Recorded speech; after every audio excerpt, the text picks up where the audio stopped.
and welcome to The Opposite Effect. Of course, I'm your gracious host, it's Mr. Rami J, and today we have a very special treat for you guys, a very special guest, Mr. Runoko Rashidi, world-renowned anthropologist, scholar, lecturer, and author. He is an historian who puts his boots on the ground and actually goes around the world traveling to examine ancient artifacts, evidence that the ancients have left behind that will absolutely blow your mind. Without further ado, I present to you Mr. Runoko Rashidi. Mr. Rashidi, thank you so much for joining us here on The Opposite Effect. The audience has been anticipating your arrival. Thank you, my brother. Runoko Rashidi is an anthropologist and historian with a major focus on what he calls the global African presence, that is, Africans outside of Africa before and after enslavement. He is the author or editor of 22 books, the most recent of which are... Most recent book is called Black and Beautiful in the Ancient World. It's really a photo book, and it has a lot of the photographs that I'm gonna try to use tonight. So that's my most recent work. That's an old bio. I think I edited 21 books now. So, but it's an honor to be with you, everyone. Yeah, I know. And we would have been there again this year. But this pandemic, who could have foreseen it? And the struggle for racial justice in the United States. So I would like to think that what we're doing is a part of that struggle. Now, I've been sheltering in place for 4 months now. And I never thought I would be in a situation like this, but I'm learning to use Zoom. Today, we will be discussing the ancient artifacts known as the Olmec Heads. That's right, the Olmec Heads. These tremendous, unbelievable, larger than life statue heads found in South and Central America. Dr. Rashidi, would you please just let the audience know exactly what we're working with here? Thank you. This is my first serious Zoom presentation, so I'm a little bit nervous, but hopefully it'll go well. The ancestors are in our corner. Yes. And mostly what I'm going to do for about 35 or 40 minutes is just show some photographs. So let me see if I can share the screen. Now, can you see this image right here? All right, this is Lucia. And Lucia is important to us because she's recognized as the first person of the Americas, not the first Black person, not the first African, but the first person to inhabit the Western Hemisphere. And this is a reconstruction of a skull found in Brazil in the 1980s. In fact, this skull was in the Natural History Museum in Rio de Janeiro when they had the big fire a couple years ago, and apparently the skull survived. It's about 11,000, 13,000 or so years old. And I wanted to start with that. We're talking about the African presence in Latin America. And it's a 3-part series, so we're able to break it up and look at the African presence at the dawn of the Western Hemisphere, at the dawn of what we call today Latin America, particularly the role of African people in classical civilizations. And that is what I'm going to try to talk about tonight. You can still see the images. They are clear? You can see the head? Yes, got it. All right, now the major thing we're going to look at tonight in our brief sojourn is the Olmec civilization. That's the big deal. The Olmec civilization is important to us because it's the first great civilization in the Western Hemisphere. We could even call it a parent civilization. Before the Inca, the Aztec, the Toltec, the Moche, any of them, you had a civilization called the Olmec, O-L-M-E-C. And at the hierarchy of the Olmec world was a group of African people. And that's what we're going to focus on. But even before the Olmec, you have artifacts like this. Now, this is about 1400 BC, 1400 years before the beginning of the Common Era, or Christian era, if you like. It's a very small piece. It's the head of an African. And it's from a place called Guerrero, Mexico. Guerrero is also, and we'll talk about this in the next session, Guerrero, the state of Guerrero, is named after a man of African heritage, Vicente Guerrero. who was the second president of Mexico and who abolished slavery in Mexico. So this is found in the state of Guerrero, and it's about 1400 BC. But what we want to do for the most part, is critical, is, let me calm down. I'm a little pumped up to be on Zoom. What we're going to do for the most part is look at the Olmec. And if you want to see the largest collection of Olmec heads in the world, it's in this museum right here, which is in Jalapa, Mexico, the Anthropology Museum. And these are the pieces that you see. This, for example, is one of the best of the Olmec heads. This one is called El Rey. El Rey means the king. And this is in that museum in Jalapa. You can see some foliage in the background because the Olmec civilization, unlike the Nile Valley civilization or the civilization of Mesopotamia or the Indus Valley civilization or the Yangtze River civilization in ancient China, this was not a civilization on the banks of rivers. This was inland, and there's a lot of foliage there. So this is a magnificent piece right here. And here it is again, all by itself. This is about 20 tons. And this, we think, is about 3,200 BC. The heads that I'm showing you first are called the San Lorenzo heads. There are 20 of these massive Olmec heads, all with African features, some extremely African, if there is such a thing. And they are from 4 different places. The first 10 are from a town called San Lorenzo, possibly the first town or city in the Americas. The next 7 are from a place called La Venta. And then you have 2 from a place called Tres Zapotes and 1 from a plantation actually, called Cobata. This is another of the big San Lorenzo heads. And then you get to the smaller ones. Now, these are actually in that museum. Now, no 2 of these look alike. They all have their own unique features, but each and every one of them is made of hard stone. This is solid stone. It's not hollow. And it has what appears to be a kind of a headgear or helmet on the top. This one is interesting too. I could show you another photograph, and I will if I have time, where you can see the brown paint still there. So not only do the heads have the features of African people in terms of lips, cheekbones, noses, but apparently at least some of them, if not all of them, were painted brown.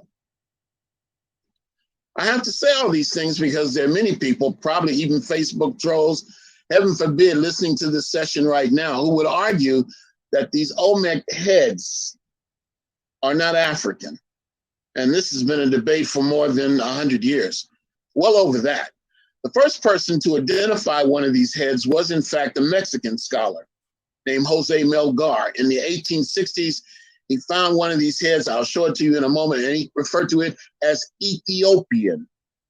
And then from 1920 to 1922, a Polish-American scholar at Harvard University named Leo Wiener wrote a 3-volume book called Africa and the Discovery of America. Wiener didn't know who these heads represented. He thought they might be athletes or slaves. And other people have done good work, but the greatest work of them all, of course, is my brother, our ancestor, Ivan Van Sertima. This is one of my favorite heads. Now, Ivan, I think in 1976 or 77, wrote the book that came before Columbus, The African Presence in Ancient America. And at the time, he was able to identify 12 or 14 of the heads. I've been able to identify 20 of them, and I suspect that there are more. And this is one of the ones that Ivan never got to see. This is also in Jalapa. It appears to be badly damaged. And it also is interesting because it has on the back of the head what appears to be tassels or feathers. I'm going to show you the famous one with the braids in the back in a moment. But all of them are unique. And these are the only 2, and I've seen all of them, that have anything on the back of the head. This is another relatively new one in terms of discovery. They're numbered. I think that this is San Lorenzo head number 8. And this is one of my favorites. This is another one weighing about 20 tons, perfectly preserved. And I have a personal history with this head. I took groups to Mexico from 2015 I think 2014 to I think 2019, 2018, I'm not sure. And the focus of every tour would be the Olmec Heads. To me, they're a big deal. I get excited thinking about them, okay? In fact, what I would like to do, God willing, if the virus passes away, I'd like to co-sponsor a tour with the World Beach Center for next summer to Mexico. I knew you would like that, Empress. To see the Olmec Heads of Mexico. I'm going to take you to see all 20 of them. Well, anyway, this was my first tour, and the woman who was organizing the tour, well, she was an African, but she wasn't very African-centered. And I had not been to this museum before, and I think she almost wanted me to flop, or the museum to be closed, or for us to run out of time, or to have the wrong address or something. So I got off the bus before anybody else. I'm leading the tour, even though I've never been to this museum before. And I jump in there, go into the museum, and this is the first piece I see. And this head seemed to say, Brother Runoko, sit down and chill, my brother, and take a good look at me. Anybody who argues that the Olmec were not African, or at least the Olmec Heads were not African, show them to me. Show them my face. And then no matter what evidence you produce, no matter nothing that you say, if that doesn't convince them, nothing will. And so you can see I have a smug look of great satisfaction here. Another San Lorenzo head, and this is the last one. And this is the last Olmec head that I saw. This was number 20. And the reason it took me so long is this is way out. 2 of the San Lorenzo heads are in the National Anthropology Museum in Mexico City. 7 of the heads are in the Anthropology Museum in Jalapa, Mexico. And this one is in the original location, way out in the town of San Lorenzo itself, which is a great distance. I had to get a car, a driver, pay a lot of money, but I got my man. I got my Olmec head, and there I am with it. And another one of my famous plaid shirts, like I'm wearing tonight. I founded an organization called the Plaid Shirt Society. Did you wear that in Peru? You were plaid. Are you kidding? Yes. I put it on just for you, okay? Now this one, these are out of sequence, but it's cool. This takes us to another phase of the Olmec world. And the third phase of the Olmec civilization.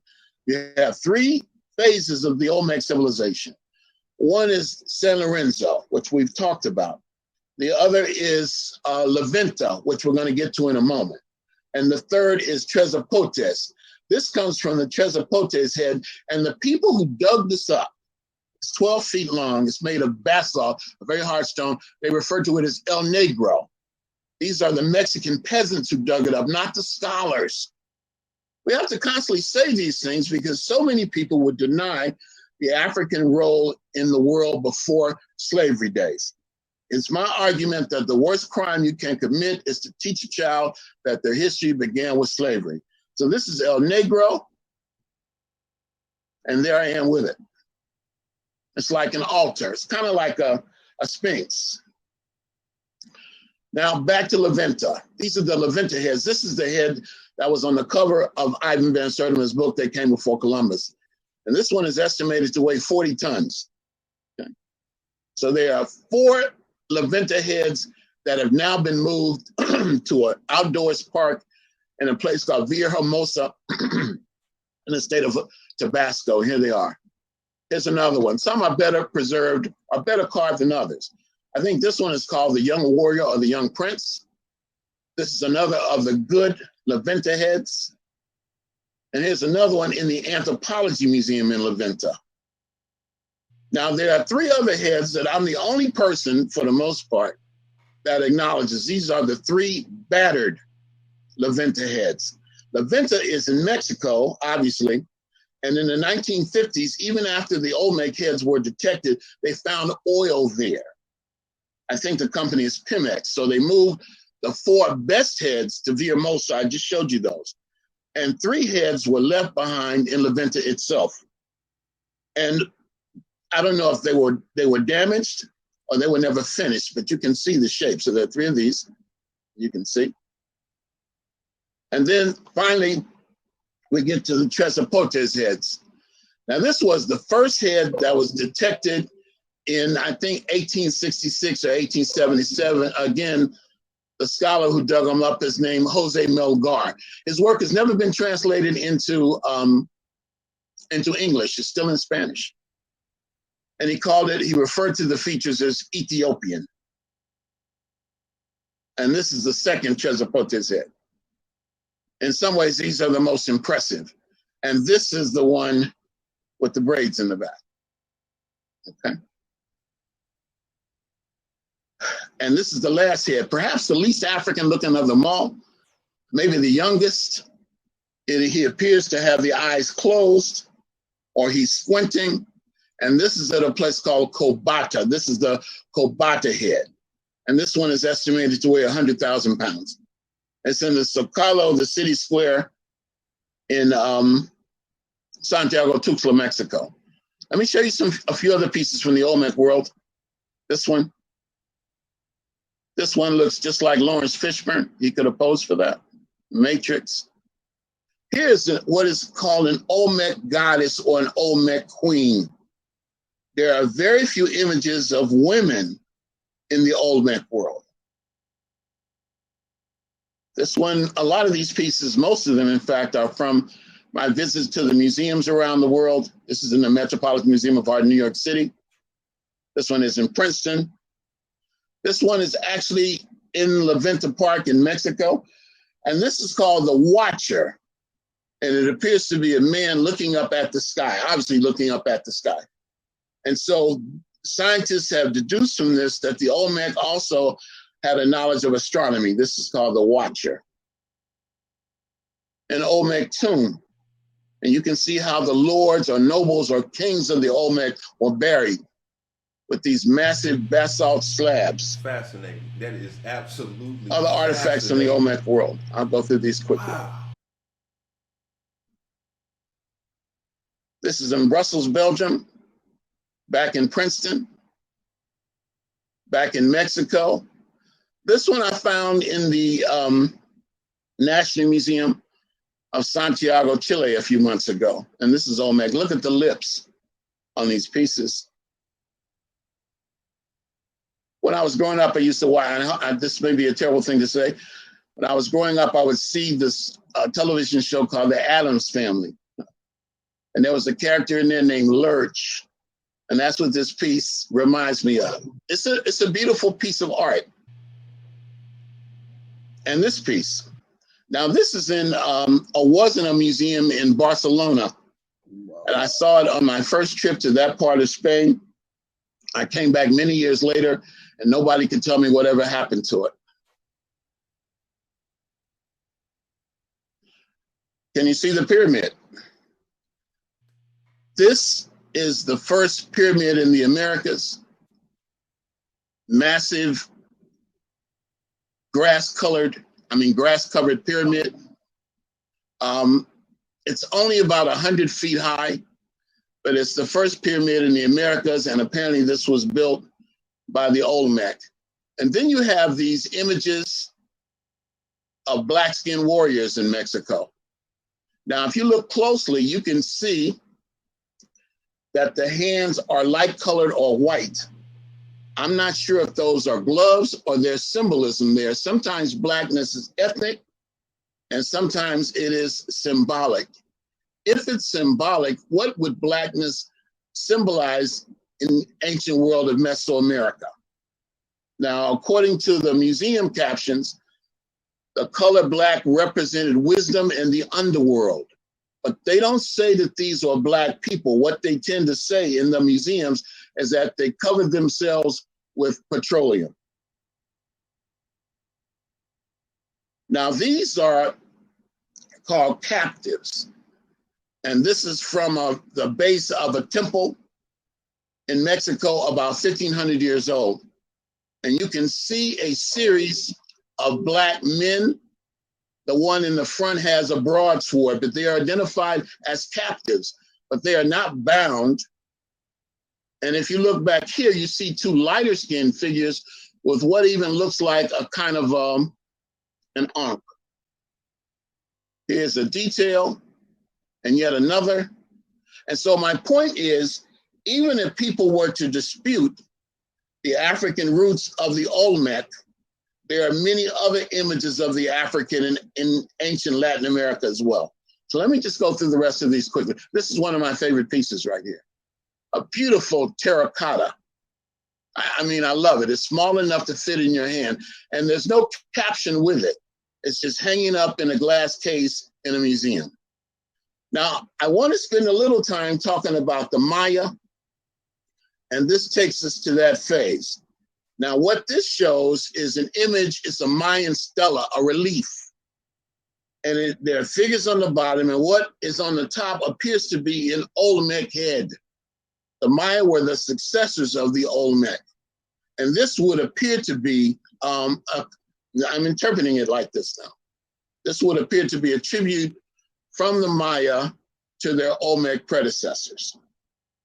Now, these are Mayan pieces, are from the civilizations that come after the Olmec in Mexico and Central America. This is a Black figure, but he seems like he's also merged with mythology. You can see the claws of a bird, and you can't see the feet here, but the feet, he has the feet of a bird. And I think this might be merged with the mythical deity Quetzalcoatl, who was also identified with voyagers and in the form of a bird.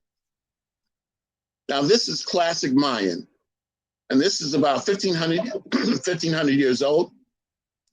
And it's a black-skinned warrior. In fact, a series of black-skinned warriors on a Mayan bow 1,500 years ago.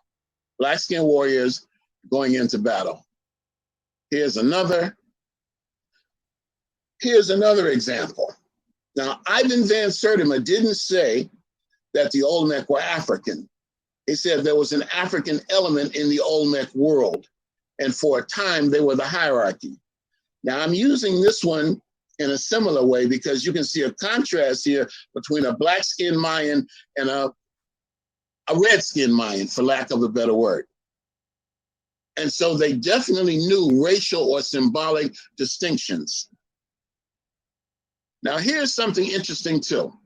You have many images in the Mayan world with the lips very light colored, and sometimes the hands, which would give me pause and make me wonder again if it's ethnic or symbolic.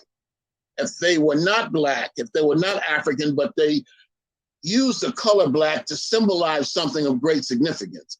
But the figure in the back is all Black. And there's none of that color symbolism there. I guess my point is so much history is yet to be written. We start to wind down. We're going to look briefly at South America, and we're done. This is from Peru. And this is from the formative civilization of Peru called the Moche. And look at this one. This is in the Rafael Herrera Museum in Lima, Peru. And all of these are in that same museum. Now, what do we make of these? And again, you can see that the Black figure is not uniform, but sometimes you see Black people among a larger collection, like the head here in the center. I got these on my last trip to South America, which was in Peru, this time last year. This is, I believe, Aztec. This takes us to Costa Rica, a tattooed Black woman, back to Peru, and again among the Moche. And this is my newest book. This is the book I was telling you about. And this book has a lot of the photographs in there. And so that's what I wanted to share with you now. Just want to remind the audience that this is the first of a 3-part series. The next part will be on African resistance to enslavement and injustice in the Americas, enslavement. And then the third part will look at Africans in Latin America today. And so that's what I wanted to share with you. But the key is generating an interest so people want to know. And they see why what we're talking about is relevant. You know, I spend a lot of time on social media, and it's been very frustrating lately because so much emphasis has been on what this entertainer said and what this celebrity did. It's as though with all the challenges that we face in the world, we are still prepared many times to trivialize our situation. And what we want to do is make African people and people in general see things in a different light. What we say all the time is what you do for yourself depends on what you think of yourself. And what you think of yourself depends on what you know of yourself. And what you know of yourself depends on what you have been told. We did more than play basketball. We want to look at African people as the parents of humanity. We're going to look at African people as the forerunners of civilization. And then we're going to talk about the resistance of African people to enslavement. We are a great and mighty people, and we can never forget that. Thank you so much, Mr. Rashidi. And until next time, this has been your gracious host, Mr. Rami J. Thank you for tuning in. Don't forget, subscribe to the channel, like and share. Shoot us an email at ramijphoto@gmail.com for any services that you may need. We do video production, audio production, podcast production. We do professional photo shoots, video shoot, experts and professionals that can help you with all of your media production needs, okay? Till next time, make sure that your good intentions don't have the opposite effect. See you next time.